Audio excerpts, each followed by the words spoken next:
एक निवडणूक झाली, पराजय झाला, दुसरी निवडणूक झाली, 622 मताच्या फरकाने पडलो. आता जवळ आलंय आणि आता हातातोंडाला आलेला घास ज्यावेळेस जातो त्यावेळेस माणसाच्या मनात तीच भावना होते की आता पुढच्या वेळेस तरी मी सोडणार नाही. त्यामुळे मी 2029ला लढायला तयार आहे. आता यावेळेस तर केला नाही असं त्यांनी सांगितलं, तर पुढच्या वेळेस करतील का नाही ते त्यावेळेस ठरेल. साहेब, चौंडीमध्ये पंतप्रधान नरेंद्र मोदी जे आहेत ते त्यांना कशा प्रकारे बोलणं झालंय ते मी सभापती झाल्याच्या नंतर त्यांना भेटण्यासाठी गेलो, मला भेट दिली आणि देशाचे तिसऱ्यांदा सलग पंतप्रधान आणि विश्वनेते आदरणीय नरेंद्रजी मोदी यांना मी पुण्यश्लोक अहिल्यादेवी होळकरांची त्रिशताब्दी जन्मवर्षाच्या संदर्भामध्ये 31 मे रोजीच्या चोंडी या गावी निमंत्रण दिलेलं आहे. त्याचबरोबर मध्य प्रदेश सरकारने महेश्वरला मंत्री परिषदेची बैठक घेतलेली आहे. राज्याची आपल्या महाराष्ट्र राज्याच्या मंत्री परिषदेची बैठक देखील चोंडी या गावी घ्यावी असं देखील मी माननीय मुख्यमंत्री महोदयांना निवेदन केलेलं आहे. त्या संदर्भात त्यांची चाचपणी सुरू आहे. चोंडीमध्ये देखील मंत्री परिषदेची बैठक लवकरच होईल अशा संदर्भामध्ये माननीय मुख्यमंत्री महोदयांनी तत्वता त्यासाठी देखील देवेंद्रजी फडणवीस साहेबांनी तत्वता त्यासाठी मान्यता दिलेली आहे. दिलंय. कारण विद्यापीठाला रस्ता नाहीये, म्हणजे जे नवीन स्मारक आणि भवन जे झालेलं आहे त्याला रस्ता नाहीये. पुण्यश्लोक अहिल्यादेवी होळकर विद्यापीठ सोलापूर या संदर्भामध्ये मी कार्यक्रमामध्ये आता बोलत असताना कुलगुरू श्री महार्णवर यांनी जो काही प्रश्न उपस्थित केला आणि आमच्या सर्वच प्रमुख पदाधिकाऱ्यांनी केला.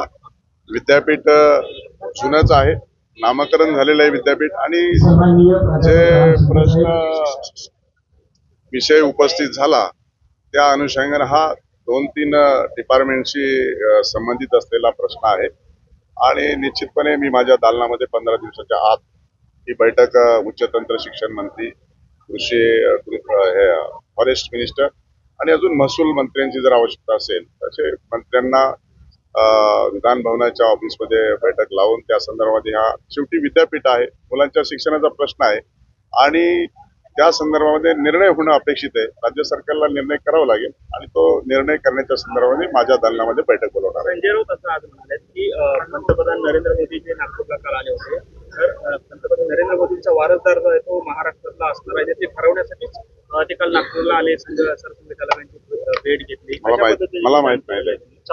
खरं तर लाडकी बहीण योजना लोकप्रिय ठरली. माझा प्रश्न विचारा मला. बंद होणार असं राज ठाकरे बोलतायत.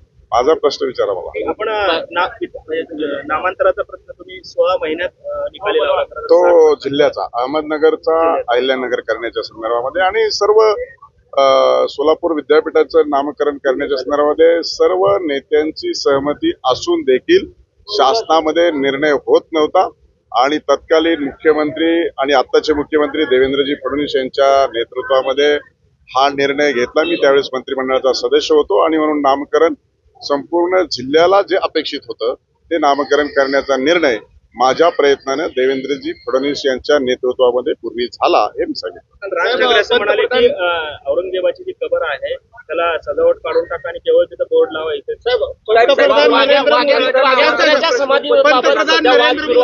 आणि त्याच्यामध्ये धनगर विरुद्ध मराठा अशा पद्धतीचं वातावरण निर्मिती जी आहे ते आपल्याला दिसून येते. होळकर जे आहेत भूषण होळकर जे आहेत ते वाघ्या कुत्र्याच्या समाधीच्या बाजूने त्यांची भूमिका मांडताना दिसून येते. आपली काय भूमिका आहे नेमकं त्याबद्दल? छत्रपती शिवाजी महाराज हे संपूर्ण राज्याचं आणि देशाचं आराध्य दैवत आहे.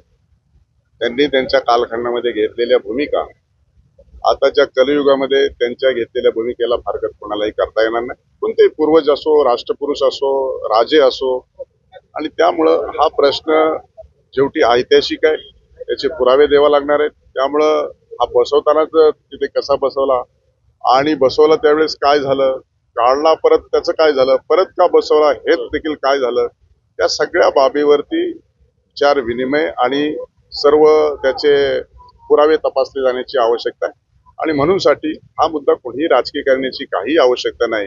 त्यावेळेस ते राजे एकमेकांना सहकार्य करत होते आणि छत्रपती शिवाजी महाराजांची जी स्वराज्याची भूमिका होती ती नंतरच्या कालखंडामध्ये होळकर घराण्यांनी त्यांचा त्या विचाराचा फॉलो केला आणि त्या विचाराच्या छत्रपती शिवाजी महाराजांच्या मार्गदर्शनावरतीच होळकर, शिंदे, गायकवाड जे कोणी राजे होते त्यावेळेस त्यांनी त्यांचा मागे ते चालवण्याचा प्रयत्न केलाय. त्यामुळे याच्यामध्ये काही लोकांना वाद निर्माण करायचा, पण या वाद निर्माण करणं योग्य होणार नाही आणि म्हणून याच्यामध्ये इतिहासकार आणि शासक यामध्ये विचारविनिमय करून त्याच्यावरती तोडगा काढतात.